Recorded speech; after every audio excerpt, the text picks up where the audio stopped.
Kalau secara bahasa, Islam itu adalah selamat. Islam itu asal dari bahasa Arab, yaitu salimu yusalimu salaman, saling menyelamatkan. Hari kita dengan Tuhan Yesus ada untuk saling mengampuni, untuk saling mengasihi, untuk bisa bersabar. Padha welas asih lan tresna mring sagung dumadi. Lahir di situ kemanusiaan yang adil dan beradab. Maitri Karuna ya. Maitri Karuna itu kayak kita harus dalam bertindak di kehidupan tuh harus mikirin orang lain juga. Jadi kita mementingkan kebahagiaan orang lain dulu. Kalau orang lain bahagia, kita tentu juga bisa bahagia. Bahwa kita itu akan mengalami kayak usia tua, berkumpul dengan orang yang tidak kita cintai, berpisah dengan orang-orang yang kita cintai, itu adalah masuk ke kategori hidup.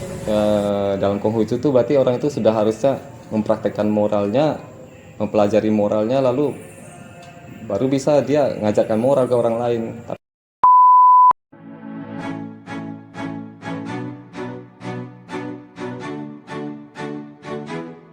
Assalamualaikum warahmatullahi wabarakatuh.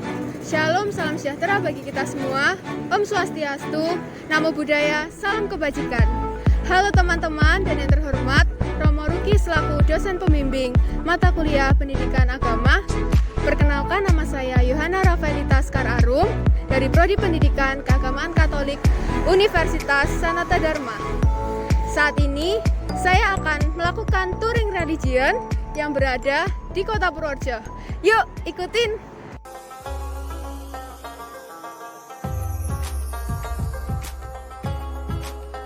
Halo semua, sekarang saya sedang bersama narasumber dari agama Islam. Silakan untuk memperkenalkan. Assalamualaikum warahmatullahi wabarakatuh. Saya Mustafa. Iya. Pak, saya mau bertanya tentang kalau di agama Islam itu ajaran dasarnya itu apa ya? Islam itu kan ajaran yang dibawa oleh Rasulullah Muhammad SAW, utusan Allah. Kalau secara bahasa, Islam itu adalah selamat. Islam itu asal dari bahasa Arab, yaitu salimu yusalimu salaman, saling menyelamatkan. Itu secara. Jadi ajarannya untuk saling menyelamatkan. Lalu biasanya yang digalakkan dalam ajaran itu seperti apa? Misalnya mungkin lebih ke sifat-sifat. Jadi sebagaimana Rasulullah diutus itu kan innama buistu liutamima makarimal akhlak, untuk menyempurnakan akhlak. Jadi dalam Islam itu bagaimana akhlak atau tingkah laku manusia kepada Tuhannya, itu Allah Subhanahu wa Ta'ala, dan bagaimana tingkah laku manusia terhadap sesama manusia. Lalu kalau dalam beribadah itu biasanya menggunakan peralatan atau sarana itu apa aja? Ya, itu kan secara adab sopan santun ya. Kalau secara umum dalam Islam ada yang memakai dalam sholat sarung, peci buat pria, dan wanita itu pakai mukena gitu. Itu apakah ada filosofi atau alasan tertentu Untuk memakai itu? Iya. Nah, itu kan istilahnya akhlak juga ya, termasuk adab dalam beribadah. Itu sebenarnya itu terserah ya, terserah. Yang penting kita untuk menghadap Allah dalam beribadah itu ya bersih, utamanya itu. Adapun pakaian itu ya itu kan secara umum aja. Dari dulu dimana di Indonesia secara umum untuk beribadah seperti sholat itu menggunakan yang sarung atau baju koko, peci, dan wanita pakai mukena. Dan kalau untuk misalnya hari rayanya itu ada berapa dan cara merayakannya itu seperti apa? Hari raya itu kalau yang paling dikenal itu di Islam itu ada hari raya Idul Fitri, ada hari raya Idul Adha, ada ada juga hari besar Islam, tahun baru Islam Hijriah itu 1 Muharram, ada juga peringatan Maulid itu hari-hari besar Islam. Lalu kalau misalnya Idul Fitri itu memperingati apa? Idul Fitri itu secara bahasa kembali kepada fitrah, di mana dirayakan setelah umat Islam melaksanakan puasa bulan Ramadan. Setelah 1 bulan penuh berpuasa, maka diakhiri dengan perayaan Idul Fitri. Artinya kembali fitrah setelah melaksanakan ibadah selama 1 bulan puasa. Kalau itu Idul Adha? Nah, Idul Adha itu hari raya besar, ya, di mana umat Islam pada bulan itu melaksanakan ibadah haji di tanah suci Mekah. Ya. Maka umat Islam yang nggak pergi ke Mekah pun di sini merayakannya untuk menghormati. Kalau yang tahun baru Islam? Tahun baru Islam 1 Muharram itu diperingati, ya, memperingati di mana hijrahnya Rasulullah Nabi Muhammad SAW dari Mekah ke Madinah. Gitu. Yang Maulid? Maulid itu diperingati dalam rangka memperingati kelahiran Nabi besar Muhammad SAW, di mana di Indonesia ini kan tanggal 12 Rabiul Awal, tapi di masyarakat terserah melaksanakannya kapan saja bisa. Apa ada kayak perayaan khusus atau ada ibadah yang khusus? Perayaan khusus nggak ada ya. Ibadah khusus itu tergantung orangnya itu. Lalu ini Pak, saya juga mau bertanya bagaimana pandangan Bapak tentang kasus keberagamaan di Indonesia yang akhir-akhir ini semakin terlihat radikal, keras, dan saling bentrok antar umat satu dengan yang lainnya. Iya.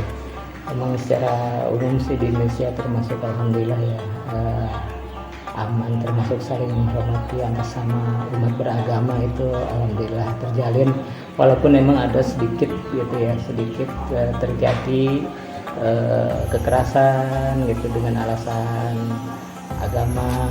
Nah, itu mungkin hanya sedikit kecil dari orang-orang yang fanatik gitu. Menurut Bapak itu untuk menanggulangi atau setidaknya sedikit meredam itu harusnya masyarakat di Indonesia itu seperti apa? Nah, itu kembali kepada kita semua, pemerintah juga mungkin kita sebagai warga negara untuk saling mengingatkan, saling memberikan nasihat agar jangan sampai di antara kita itu ada saling membenci gitu. Intinya yaitu sehingga antara kita saling menghormati, saling menjaga keutuhan dalam beragama dan berbangsa juga. Jadi intinya kembali ke pribadi masing-masing untuk gimana caranya bisa menghargai orang lain, Iya. untuk bisa bertoleransi dan mengerti lah setidaknya Nah, iya. orang lain. Iya. Pertanyaan terakhir Pak, apakah menurut Bapak berdialog seperti ini ada manfaatnya atau ada pesan-kesan menurut Bapak? Ya apa ya?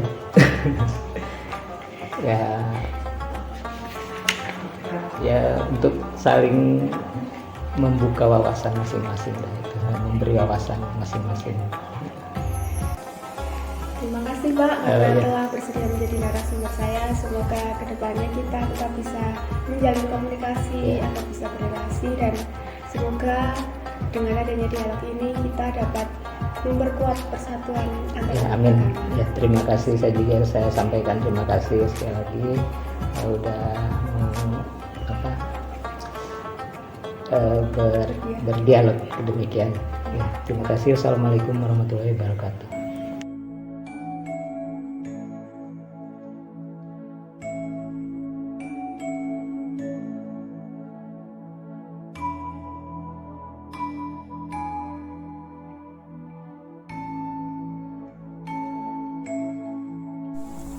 Halo semua, sekarang saya sedang bersama narasumber dari agama Kristen Protestan. Silakan untuk memperkenalkan. Halo semuanya, perkenalkan nama saya Yuni Mafirsa Pramudija dari GKJ. Saya mau bertanya, apa ajaran mendasar dalam Kristen Protestan? Ya, seperti yang kita bersama ketahui, kita sebagai murid Tuhan Yesus, kita sudah diteladani oleh Tuhan Yesus tentang bagaimana kita berperilaku dalam kehidupan sehari-hari. Bisa dicontoh dari keteladanan Tuhan Yesus, ada untuk saling mengampuni, untuk saling mengasihi, untuk bisa bersabar, berserah kepada Tuhan. Kurang lebih seperti itu, Kak. Jadi kita banyak samanya ya. Iya, mirip-mirip gitu. Lalu kalau hari rayanya itu ada apa aja ya? Baik, di Kristen Protestan sendiri ada 5. Yang pertama ada Natal, yang kedua ada Jumat Agung, lalu ada Paskah, ada kenaikan Isa Al-Masih, dan yang terakhir ada Pentakosta. Itu perayaannya seperti apa? Kalau yang seperti pada umumnya kan kita ibadah. Nah, nanti waktu Natal sama Paskah itu biasanya kita ada perayaan beberapa hari setelah hari itu. Misal sekarang Paskah, beberapa hari kemudian kita melaksanakan perayaan. Nanti di sana kita ibadah, lalu ada berbagai macam lomba dari kelompok-kelompok gitu. Terus seperti yang kita ketahui juga, sebelum adanya Paskah kan kita pasti 40 hari sebelumnya kita ada Rabu Abu. Lalu sebelum Paskah sendiri kita juga ada beberapa rangkaian ibadah kayak Kamis Putih, Jumat Agung, dan Sabtu Sunyi, seperti itu. Kalau selama pandemi ini berarti kan sudah 2 tahun ya. Perayaannya itu seperti apa? Apakah lebih dipersingkat atau hampir sama? Ya, karena online juga kita serba terbatas, jadi ya cuma ini sih virtual aja gitu, nggak ada perayaan yang untuk memeriahkan seperti tahun-tahun lalu seperti ini. Sedih ya? Iya, Udah kangen.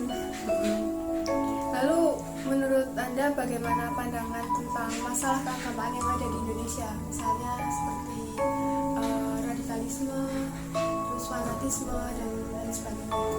Ya, namanya juga Indonesia dikenal dengan negara yang majemuk dengan berbagai keragaman yang ada. Salah satunya yaitu perbedaan agama, di mana kita juga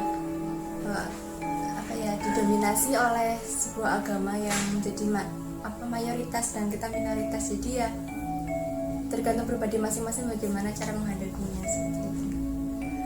Lalu menurut Anda bagaimana cara untuk mencegah atau mengurangi radikalisme dan sifat-sifat yang dapat merusak persatuan di Indonesia?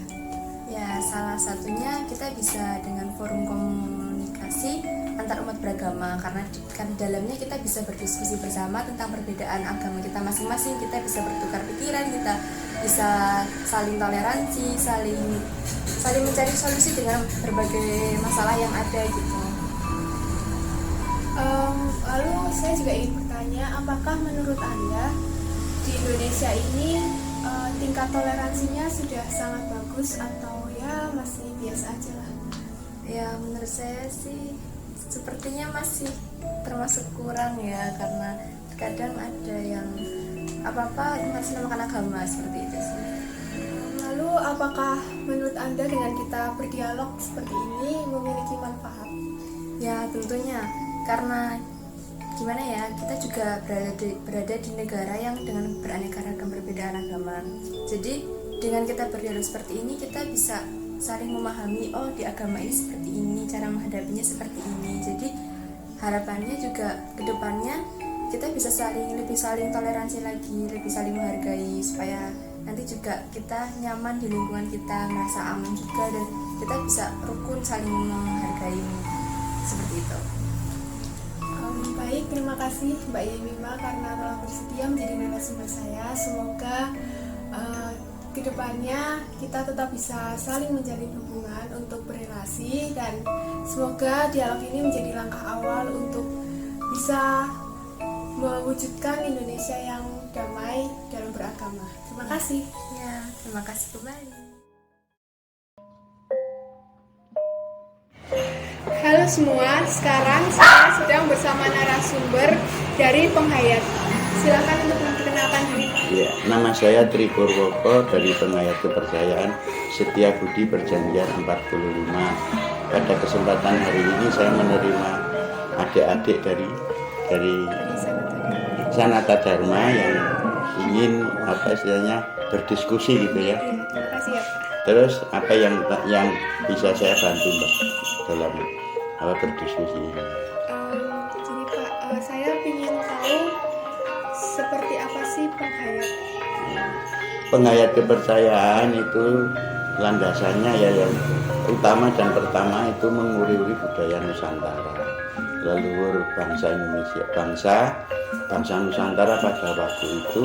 Jadi kita harus kita ingat bahwa kakek moyang kita itu adalah bangsa religius yang sebelum agama-agama masuk di Nusantara, kakek moyang kita itu sudah memiliki satu kepercayaan, yang mana kepercayaan itu kepercayaan terhadap Tuhan Yang Maha Esa. Jadi tidak benar kalau kakek moyang kita itu disebut bangsa animisme, itu tidak benar.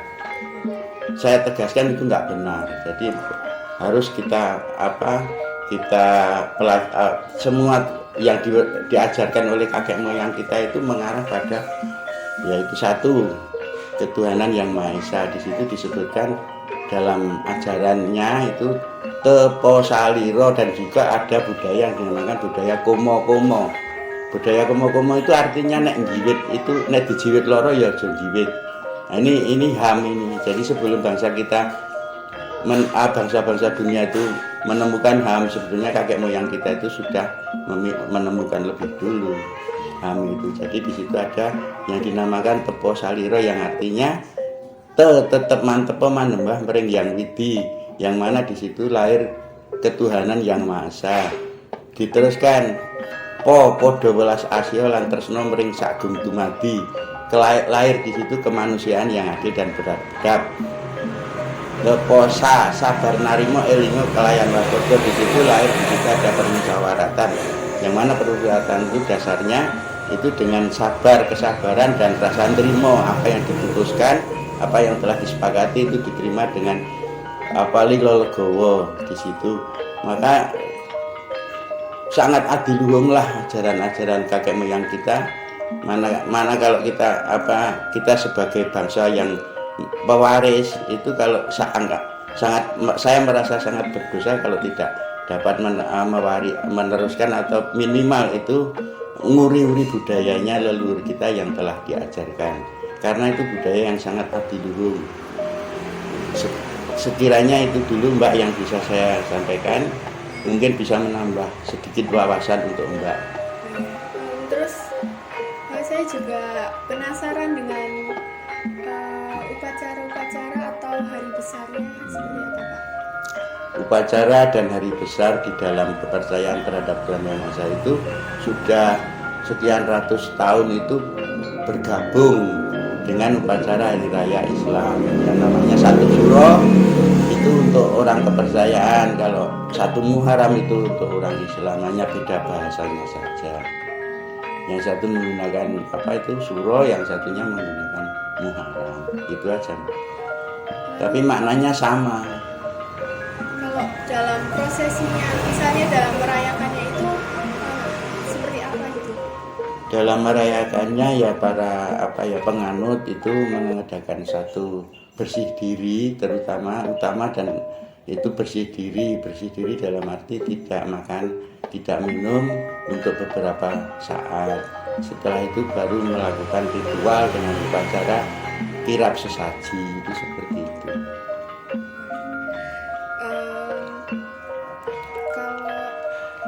Kalau jenis yang penghayat yang Bapak ikuti ini tuh seperti apa? Apakah berbeda dengan penghayat-penghayat yang lain?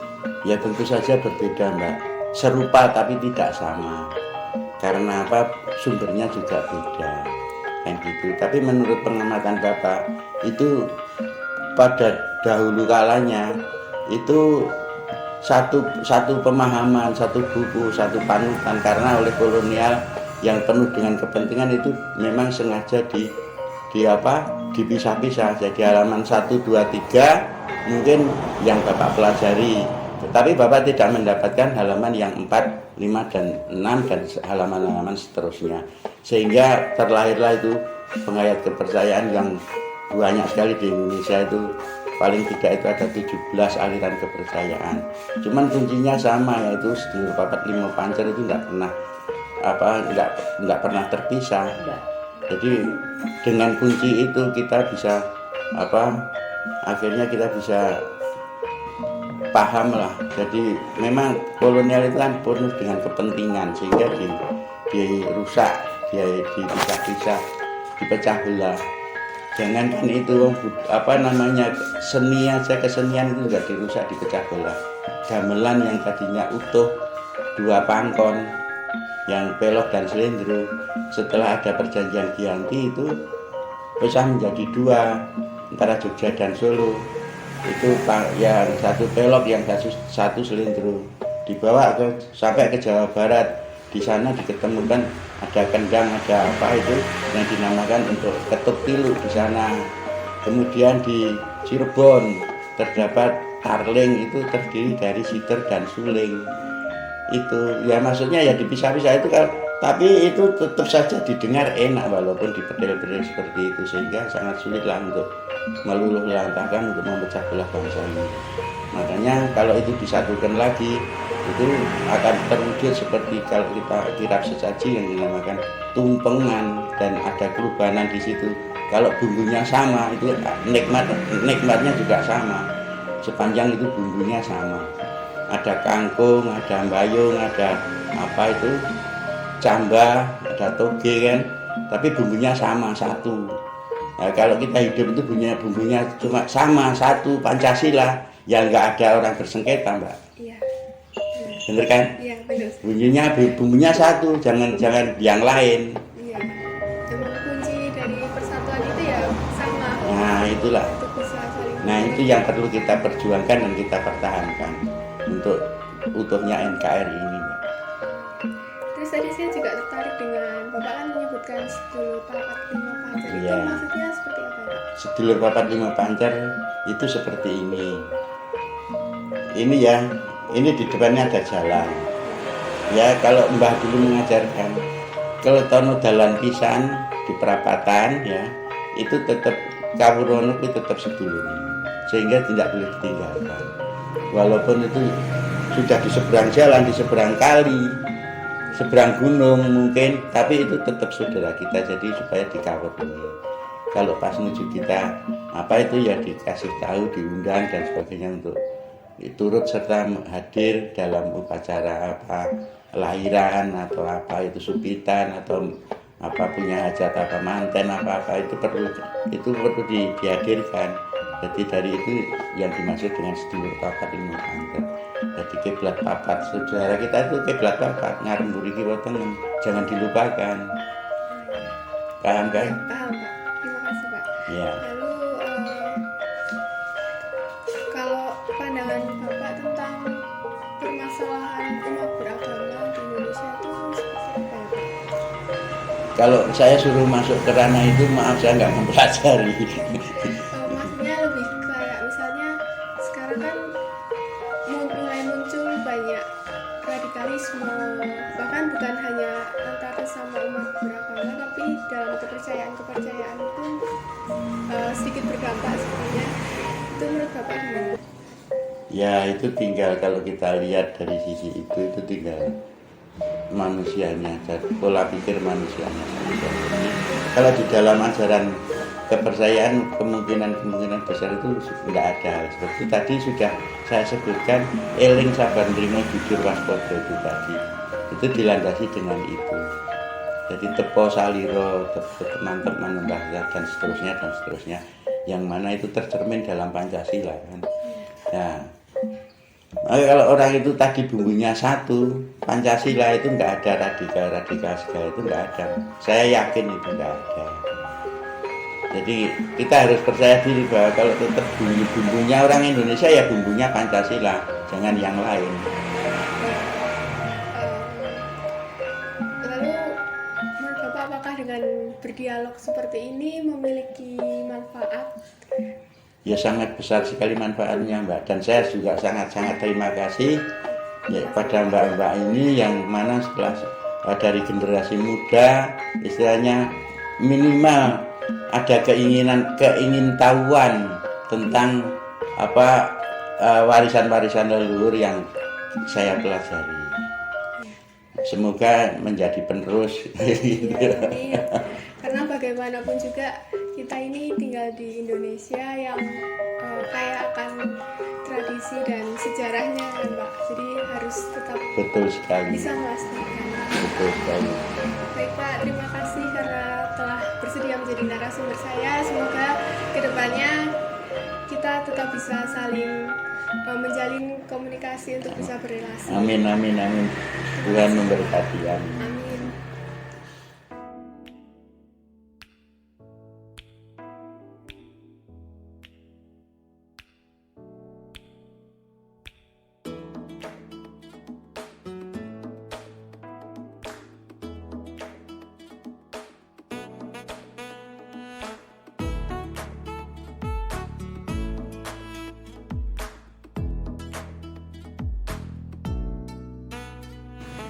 Halo semua, sekarang saya sedang bersama narasumber dari agama Buddha. Silakan untuk memperkenalkan diri Mbak. Perkenalkan, nama saya Ika, saya dari BDI Vihara Vimala Kirti Sutoyo, dan BDI ini adalah salah satu sekte dari agama Buddha. Kalau BDI itu asalnya dari mana? BDI ini pusatnya ada di Jepang, dan kita mempelajarinya tentang hukum sebab akibat gitu ya, ada hukum karma, dan apa yang kita perbuat saat ini itu bisa berbuah baik atau enggaknya itu sesuai dengan apa yang kita lakukan sekarang. Terus juga ajaran kita ada tentang Maitri Karuna ya. Maitri Karuna itu kayak kita harus dalam bertindak di kehidupan tuh harus mikirin orang lain juga. Jadi kita mementingkan kebahagiaan orang lain dulu. Kalau orang lain bahagia, kita tentu juga bisa bahagia.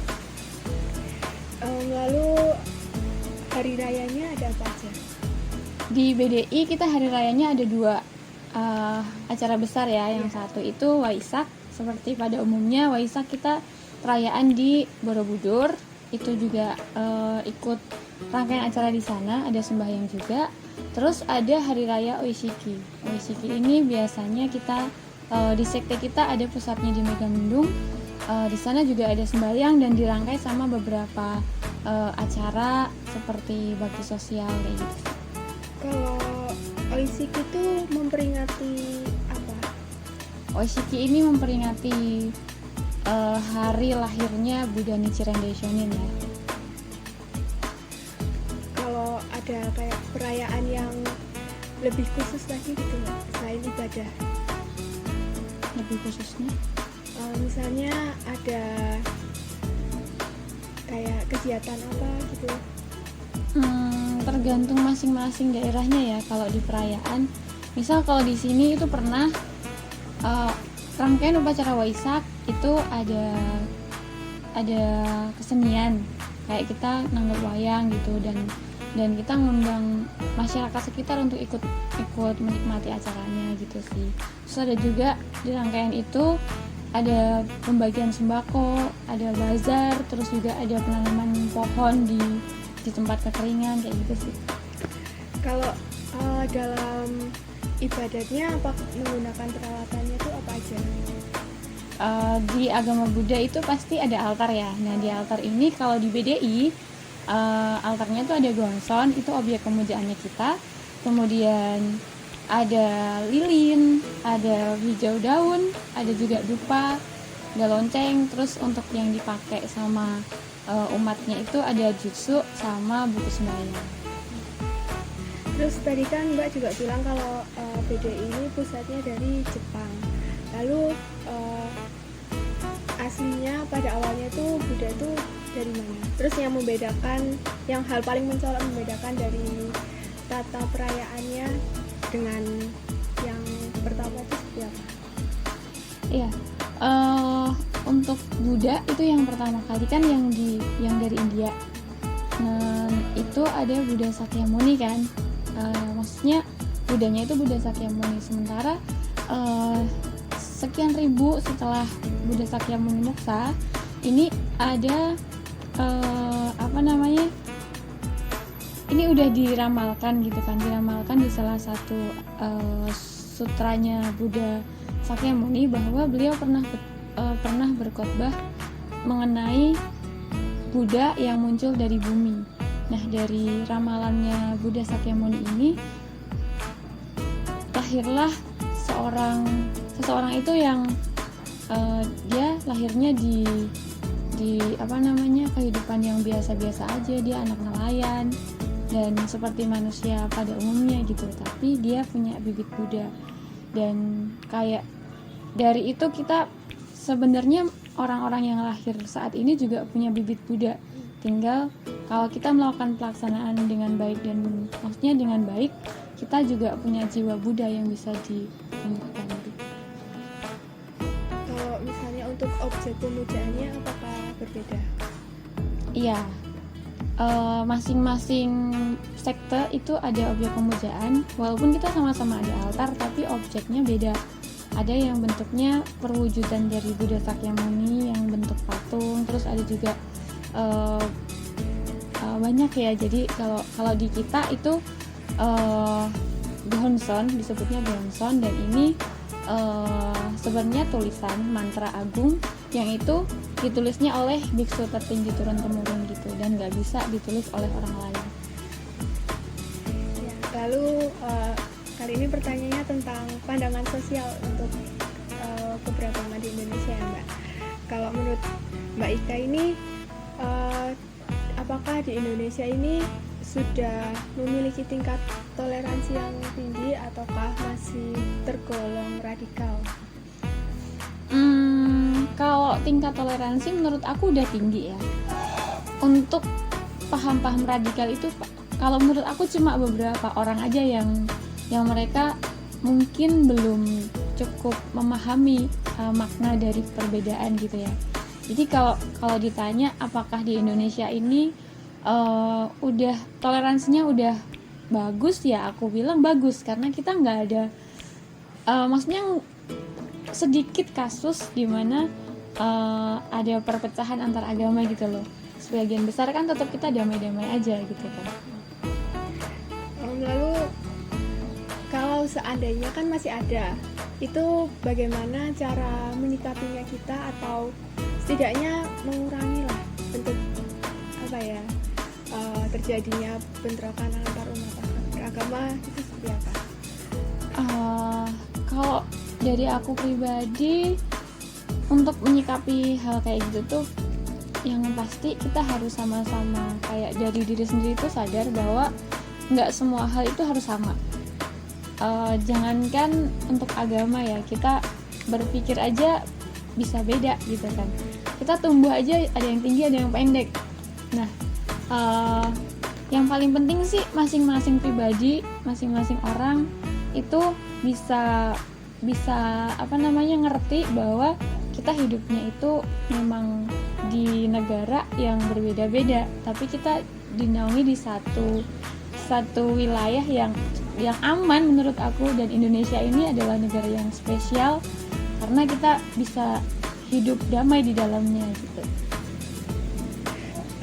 Pertanyaan terakhir, apakah dengan berdialog seperti ini memiliki manfaat dan apa pesan Mbak Ika? Dialog kayak gini bagus, menurut aku bagus ya.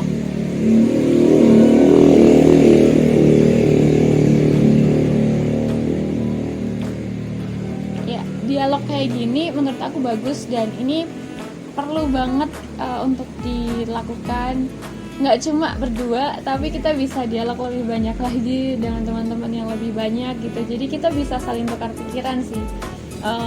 Dan pengennya sih dengan dialog-dialog interaktif kayak gini kita jadi bisa ikut menjaga kedamaian antar umat beragama. Ya, memang semuanya itu harus bisa saling bekerja sama untuk bisa menciptakan persatuan. Betul. Baik Mbak Ika, terima kasih karena telah bersedia menjadi narasumber saya. Semoga kedepannya kita dapat terus menjalin hubungan untuk bisa berrelasi dengan baik, dan terima kasih. Selamat.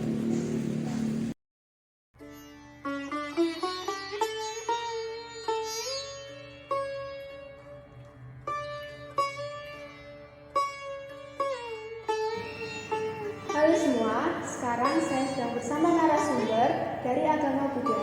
Silakan Mbak untuk memperkenalkan diri. Terima kasih. Namo Buddhaya. Perkenalkan, nama saya Adita Agati Asih. Saya menganut agama Buddha Mazhab Theravada. Bisa dijelaskan nggak mazhab Theravada itu seperti apa? Mazhab Theravada itu adalah agama Buddha yang kitab sucinya menggunakan kitab suci Tripitaka. Berarti apakah ada sekte lain atau dalam Buddha? Ada sekte lain, tapi saya menganut untuk yang Theravada. Lalu ajaran dasar di Buddha Theravada ini apa?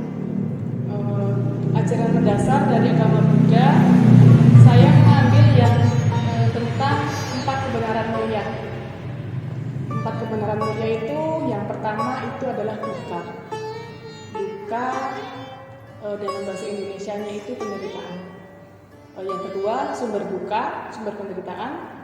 Yang ketiga lenyapnya penderitaan. Dan yang keempat jalan menuju lenyapnya penderitaan. Bisa dijelaskan lebih lagi Mbak? Karena saya sedikit agak kurang paham dengan maksudnya. Yang pertama itu adalah duka atau penderitaan. Bahwa kita sebagai manusia itu akan mengalami yang namanya penderitaan. Seperti sakit gigi itu penderitaan yang ringan. Terus ada penderitaan yang lebih dari sekedar ringan, seperti perubahan, bahwa kita itu akan mengalami kayak usia tua, berkumpul dengan orang yang tidak kita cintai, berpisah dengan orang-orang yang kita cintai, itu adalah masuk ke kategori penderitaan. Yang kedua adalah sumber penderitaan. Sumber penderitaan itu berasal dari dalam diri kita yang tidak bisa menahan hawa nafsu. Nah, hawa nafsu itu didasari dari 3 akar kejahatan, yaitu kebencian, kebodohan, dan keserakahan. Yang ketiga adalah lenyapnya penderitaan, yaitu dilakukan dengan cara menekan nafsu keinginan kita. Itu bisa dilakukan dengan cara kita mengembangkan metta atau cinta kasih, karuna atau belas kasih, mudita atau simpati, dan yang terakhir adalah upeka atau keseimbangan batin. Yang keempat adalah jalan menuju lenyapnya penderitaan. Dalam kehidupan kita sehari-hari, kita bisa mempraktekkan 8 jalan mulia. Yang pertama, pengertian benar. Yang kedua, pikiran benar. Yang ketiga, perkataan benar. Yang keempat, perbuatan benar. Yang kelima, mata pencaharian benar. Yang keenam, usaha benar. Yang ketujuh, perhatian benar. Yang kedelapan, konsentrasi benar. Itulah yang disebut jalan mulia berunsur 8 sebagai jalan untuk melenyapkan penderitaan. Lalu dalam agama Buddha itu hari rayanya ada apa aja? Di dalam agama Buddha itu ada 4 hari raya. Yang pertama itu Waisak, yang kedua itu Asada, yang ketiga Katina, dan yang keempat Magha Puja. Boleh dijelaskan? Yang pertama Waisak. Waisak itu memperingati 3 peristiwa. Yang pertama kelahiran Pangeran Siddhartha. Yang kedua Siddhartha mencapai penerangan sempurna. Yang ketiga parinibbana Buddha Gautama. Yang kedua Hari Raya Asada itu memperingati pembabaran Dhamma yang pertama oleh Sang Buddha. Dan yang ketiga Katina itu hari di mana umat Buddha memberikan persembahan kepada Sangha sebagai wujud terima kasih kepada anggota Sangha. Yang keempat Magha Puja. Magha Puja itu memperingati berkumpulnya 1250 arahat yang datang tanpa diundang. Lalu menanggapi sedikit Mbak, Sangha itu apa ya? Sangha itu adalah perkumpulan para biku yang menjaga dan mengajarkan ajaran Buddha. Lalu apakah dalam beribadah itu memiliki seperti apa ya, kayak peralatan atau yang harus disiapkan? Pada umumnya di wihara-wihara itu ataupun di rumah itu ada simbol untuk pemujaan seperti Buddha Rupang. Ini simbol pemujaan. Terus ada dupa, ada lilin, ada juga bunga. Maaf tadi sedikit terlupa, untuk hari raya bagaimana ya perayaannya? Untuk hari raya itu perayaannya kita biasanya mengadakan kegiatan bersih makam, donor darah, pengobatan gratis, dan biasanya pada puncak acaranya kita mengadakan puja, bisa di candi atau di wihara masing-masing. Lalu ini pertanyaan untuk lebih ke lingkungan sosial kita ya Mbak. Apakah menurut Mbak tuh di Indonesia tingkat toleransinya sudah tinggi ataukah masih cukup radikal untuk dalam hidup berdampingan setiap umat beragamanya?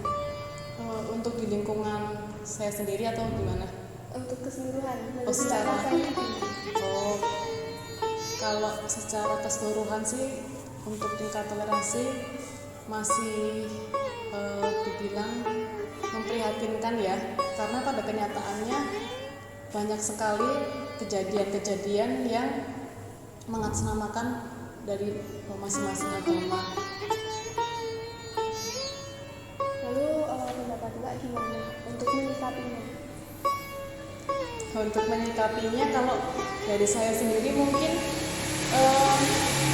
semua agama itu dasarnya memang bagus ya, tetapi kita juga harus menganggap bahwa agama orang lain juga bagus. Jangan menganggap bahwa agama orang lain itu tidak bagus. Intinya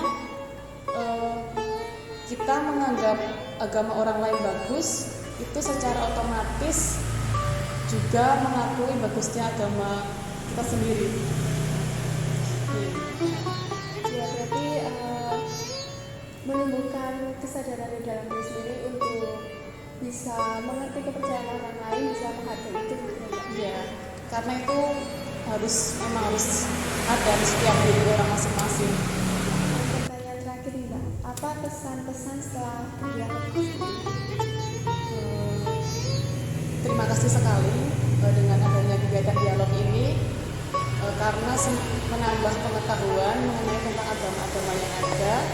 Semoga kedepannya ada dialog lagi yang melibatkan beberapa agama bersama-sama. Semoga kedepannya mungkin ada acara yang bisa menaungi kegiatan ini lebih baik lagi. Terima kasih Mbak Asri karena telah bersedia menjadi narasumber saya. Semoga kedepannya kita tetap dapat bisa menjalin relasi sehingga dapat mewujudkan umat beragama yang kita di Indonesia. Terima kasih. Sama-sama.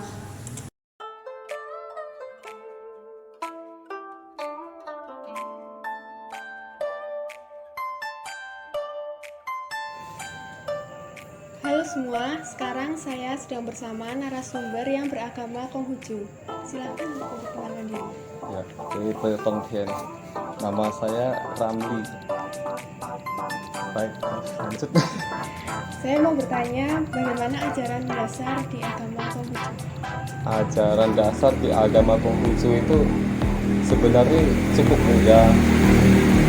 Itu mengajarkan hubungan antara manusia dengan manusia, ya berdasarkan moralitas, berdasarkan kebajikan, terus berdasarkan hal-hal yang baik. Lalu peralatan peribadatannya seperti apa? Peralatan peribadatan biasanya ada tempat meletakkan dupa, tempat meletakkan teh, cangkir-cangkir teh itu, terus buah-buah itu 3 macam, 5 macam gitu ya, untuk melambangkan keharmonisan gitu. Lalu saya juga mau tanya, kenapa kelenteng itu dominan dengan warna merah, kuning, dan ada lampion-lampion seperti apa? Baik, kalau warna-warna itu biasanya dipilih warna-warna yang cerah, untuk melambangkan sifat-sifat yang itu berarti ada ada yang itu ada sifat-sifat yang positif. Makanya sering dipilih warna-warna cerah. gitu. Kalau hari rayanya itu apa aja, lalu prosesinya seperti apa? Hari rayanya yang paling utama itu biasanya hari raya Keng Tingkong itu mengenang Tuhan Allah. Biasanya di situ prosesinya ya semua orang-orang yang beragama Konghucu itu malamnya akan melakukan ritual sembahyang, yaitu gelar meja, menaruh sesaji, buah-buah dan bermacam-macam ya perlengkapan itu. Ya. Lalu kalau di Konghucu ini objek pemujaannya itu seperti apa ya? Objek pemujaan Konghucu itu paling utama itu adalah Tian. Tian itu Tingkong itu artinya Tuhan Allah. Bahasa modernnya Tuhan Allah, Tuhan gitu. Ya. Lalu kalau tentang dewa-dewanya itu seperti apa? Dewa-dewa itu sebenarnya ya cuma perwakilan daripada Tian aja. Ya perpanjangan tangan dari Tian untuk umat manusia yang ada di atas bumi ini. Kalau misalnya kayak gambar ini itu bisa dijelaskan? Ini gambar namanya cilin. Cilin tuh bahasanya kilin namanya. Nah, itu sebenarnya semacam rusa tapi rusa surgawi. Nih rusa biasa kan berbulu, ini bersisik. Ya, lalu wajahnya seperti naga, ada tanduknya, ada kumisnya, gitu ya. Apa ini melambangkan sesuatu? Ya, melambangkan sifat-sifat positif juga. Istilahnya mewakili ini hal-hal positif yang ada dari surga. Lalu saya mau bertanya tentang pendapat Anda kalau misalnya ada tindakan yang radikal dan fanatisme berlebihan seperti apa? Ya, hal-hal itu sebenarnya bisa dicegah dari awal ya, untuk fanatisme, untuk radikalisme bisa dicegah dari awal. Yaitu masyarakat itu harus dididik dengan moralitas yang baik, hal-hal yang sifatnya berkebajikan tinggi, moralitas tinggi, tata krama yang baik, perilaku yang baik. Nah, itu dari awalnya harus dididik dari rumah tangga, dari anak-anak, lalu meluas ke masyarakat. Nah, dengan begitu masyarakat baru bisa menjadi baik. Kalau masyarakat baik, negara akan mudah mengatur masyarakatnya dan negaranya akan menjadi bagus, baik. Semuanya diawali dari individu. Berarti ya menjadi tanggung jawab masing-masing dan bersama juga sebenarnya ya? Benar, ya benar. Lalu kalau misalnya negara itu berperan di dalam hal ini tuh seperti apa ya seharusnya? Kan tadi dari pendidikan dari masa dini, terus supaya pemerintah lebih mudah. Tapi kan terkadang ada orang-orang yang mungkin pemikirannya lebih banyak buruknya. Nah, itu peran negara itu seperti apa? Ya, peran negara itu ya melalui perpanjangan tangan negara, ya melalui pendidikan moral gitu. Cuman yang mengurus pendidikan moral juga harus yang benar-benar bermoral tinggi. Jadi orang itu udah dalam Konghucu itu berarti orang itu sudah harusnya mempraktekkan moralnya, mempelajari moralnya, lalu baru bisa dia ngajarkan moral ke orang lain. Tapi kalau moralnya sendiri tidak baik, gimana pun caranya dia ngajarkan moral ke orang lain itu tidak akan jadi baik. Benar juga. Lalu kalau misalnya menurut Anda tuh apakah Indonesia ini tingkat toleransinya tuh masih rendah atau sudah cukup bagus? Ya, kalau untuk Indonesia tingkat toleransinya sudah cukup baik. Untuk kelas negara sudah cukup baik, tapi untuk di masyarakat bawah masih ada sedikit kekurangannya ya, gitu. Seperti itu biasanya tanggapannya gimana? Maksudnya menyikapinya? Menyikapinya ya kalau bisa untuk di kemudian hari akan semakin jadi baik lah, gitu. Lalu saya mau terakhir kesan dengan berdialog seperti ini apakah memiliki manfaat atau pendapatnya seperti apa? Manfaat dialog seperti ini ya cukup senang aja sih, bisa bertukar pengetahuan ya, bisa mengendalikan sedikit ajaran Konghucu ya cukup baik juga, cukup senang lah. Ya sudah, kalau begitu terima kasih Ya, karena ya. telah menjadi narasumber saya. Semoga kita tetap bisa berrelasi ke depannya. Oke, siap, terima kasih. Itu Tongkien. Sekian touring religion dari saya. Setelah saya menyimpulkan bahwa setiap agama dan kepercayaan mengajarkan cinta kasih dan kebaikan. Oleh karena itu, marilah kita saling bertoleransi antar umat beragama dan kepercayaan di Indonesia. Ibarat seperti kita ingin mencapai puncak gunung melalui jalur yang berbeda, seperti itulah umat beragama yang ada di Indonesia ingin mencapai Tuhan dengan jalurnya masing-masing. Oleh karena itu, marilah kita saling menghargai. Terima kasih. Bye-bye. Oke, kesini aja lah. Ini udah. Halo semua, sekarang saya sedang bersama narasumber dari agama Sorry, berisik, aku tidak bisa.